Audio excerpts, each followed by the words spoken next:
Sunday special प्रत्येकाच्या घरी काही ना काही वेगवेगळे पदार्थ बनतच असतात. स्पेशली नॉनव्हेज खाणाऱ्यांच्या घरी संडे स्पेशल म्हणजे नॉनव्हेजचा बेत हा ठरलेलाच असतो. तर आज मी तुमच्यासाठी एक नॉनव्हेजची रेसिपी करून दाखवणार आहे. तर इथे सगळ्यात आधी मी मसाला तुम्हाला बनवून दाखवणार आहे. तर पॅनमध्ये तेल घातलेलं आहे आणि 2 लांब चिरलेले कांदे घातले आहेत. ते चांगले गोल्डन कलर येईपर्यंत परतवून घेतलेले आहेत. त्यानंतर मसाला घालायचा आहे. तर इथे मी खडे मसाले घेतलेले आहे. धणे, जिरं, बडीशेप प्रत्येकी 1-1 चमचा घेतलेला आहे. त्यानंतर 6 ते 7 लसणाच्या पाकळ्या घेतल्या आहेत. 1 ते 1.5 इंच आल्याचा तुकडा, 3 ते 4 काळी मिरी, 3 ते 4 लवंग, 1 दालचिनीचा तुकडा, 1 मोठी वेलची. तुमच्याकडे जे अख्खे खडे मसाले असतील ते तुम्ही घेऊ शकता. छान परतवून घेतले आहे. त्यानंतर 1 वाटी मी ओलं किसलेलं खोबरं घेतलेलं आहे. इथे तुम्ही सुकं खोबरं वापरलं तरी सुद्धा चालेल. मस्त खमंग वास येईपर्यंत हा मसाला छान अगदी भाजून घ्यायचा आहे. तर हा मसाला मस्त मी खमंग भाजून घेतला आहे, पूर्णपणे थंड करून. त्यानंतर मिक्सरमध्ये याची पेस्ट करून घ्यायची आहे. आता इथे मी कढई गरम करायला ठेवलेली आहे. 3 ते 4 चमचे यामध्ये तेल घालायचं आहे. इथे मी तेलाचा वापर जास्त करणार आहे. 10-12 मी लसणाच्या पाकळ्या बारीक चिरून घेतलेल्या आहेत. त्या लसणाच्या पाकळ्यासुद्धा घालायच्या आहे. या रेसिपीमध्ये लसणाच्या पाकळ्या भरपूर घालायच्या, यामुळे फ्लेवर खूप छान येतो. लसूण चांगले गरम झाली की 2 मोठे बारीक चिरलेले कांदे घालायचे आहे. इथे कांद्याचा वापर सुद्धा भरपूर करायचा आहे. आता फ्रेश कढीपत्त्याची पानं यामध्येच घालायची आहेत आणि चांगला कांदा कलर येईपर्यंत परतून घ्यायचा आहे. कांदा एकदम गोल्डन कलर करायचा नाही, तर एकदम ट्रान्सपरंट होईपर्यंत आपण हा कांदा परतवून घ्यायचा आहे. गॅस इथे मी मीडियम ठेवलेला आहे आणि मीडियम गॅसवरच हा कांदा चांगला परतवून घ्यायचा आहे. आणि हो, पहिल्यांदा जर तुम्ही माझ्या चॅनलवर आला असाल तर चॅनलला नक्की सबस्क्राईब करा, म्हणजे तुम्हाला असेच नवीन नवीन रेसिपी पाहायला मिळतील. तर कांदा आता तुम्ही पाहू शकता मस्त ट्रान्सपरंट कलर आलेला आहे. पुन्हा एकदा कांदा चांगला मिक्स करून घेऊया. आता 2 मोठे लाल भडक मी इथे टोमॅटो बारीक चिरून घेतलेले आहेत. यामध्ये टोमॅटो आणि कांद्याचा वापर भरपूर प्रमाणात करायचा आहे.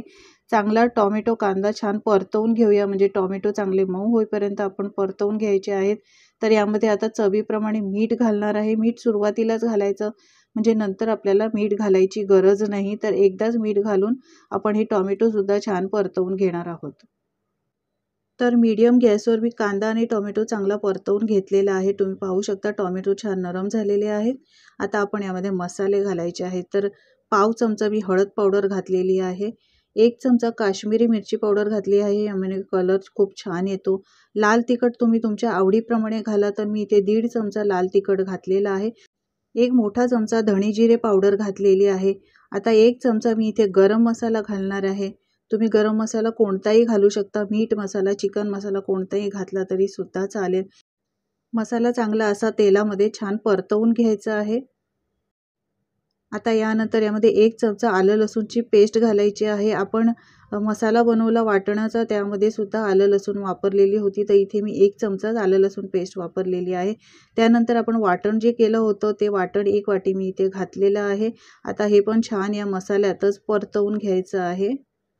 इथे मी 1 वाटी पाणी घातलेलं आहे, म्हणजे हा मसाला छान अगदी कड काढून मस्त शिजवून घ्यायचा आहे. तर तुम्ही पाहू शकता मस्त कड आलेला आहे. इथे मी 1 मोठा बटाटा बारीक तुकडे करून यामध्ये घातलेले आहे. इथे मी सुकट घेतलेली आहे. ही सुकट सुकी सुकट आहे. हिला मी स्वच्छ साफ केली आहे, कारण यामध्ये माती असते भरपूर. साफ करायची आहे, चांगली धुवायची आहे आणि अर्धा तास पाण्यामध्ये भिजत ठेवायची. त्यानंतर अशी ही नरम होऊन जाते. आता यामध्ये 3 ते 4 कोकम मी अशी बारीक तोडून घातलेली आहे. आता सगळं व्यवस्थित मिक्स करून घ्यायचं आहे, म्हणजे सुकटला सगळा मसाला व्यवस्थित लागला पाहिजे.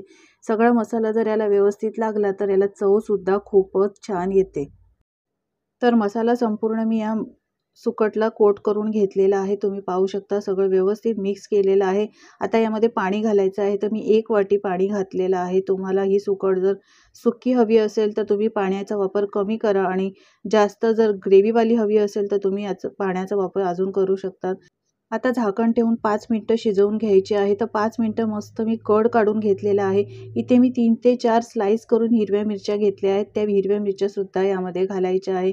सुकट जरा झणझणीत आणि तिखट असली तर खायला छान लागते. आता पुन्हा एकदा मिक्स करून घ्यायचं आहे. सगळं व्यवस्थित मिक्स करून घेऊया आणि पुन्हा झाकण ठेवून 10 मिनिटं स्लो गॅस करून छान शिजवून घ्यायची आहे. तर मी 10 मिनटं स्लो गॅसवर मस्त सुकट शिजवून घेतली आहे. तुम्ही पाहू शकता. आहाहा! मस्त कलर आलेला आहे आणि घरात तर इतका सुगंध पसरलेला आहे. भरपूर चिरलेली बारीक कोथिंबीर घालायची आहे. ही झणझणीत सुकट तुम्ही चपातीबरोबर, भाकरीबरोबर खाऊ शकता. भाकरीबरोबर अप्रतिम लागते. ही मी पावाबरोबर आता सर्व्ह करणार आहे. तर तुम्ही ही पावाबरोबर सुद्धा खाऊ शकता. खूपच चवीला टेस्टी लागते आणि झणझणीत आणि तिखट असल्यामुळे ह्याची चव तर खूपच अप्रतिम लागते. संडे स्पेशल बऱ्याच जणांकडे चिकन कोंबडीचा बेत असतो, तर मी ही सुकटीची रेसिपी बनवलेली आहे. अप्रतिम चवीची अशी टेस्टी रेसिपी बनलेली आहे आणि ही मी पावाबरोबर सर्व्ह केली आहे. तुम्ही भाकरीबरोबर, भाताबरोबर खाऊ शकतात. खूपच चविष्ट लागते. रेसिपी कशी वाटली कमेंट्स करून सांगायला विसरू नका. मी बनवलेली रेसिपी जर तुम्हाला आवडली असेल तर लाईक करा, शेअर करा आणि माझ्या चॅनलवर जर तुम्ही नवीन असाल तर चॅनलला सबस्क्राईब करा. पुन्हा भेटूया अशाच मस्त चमचमीत आणि झणझणीत रेसिपीसोबत. तोपर्यंत टेक केअर. बाय.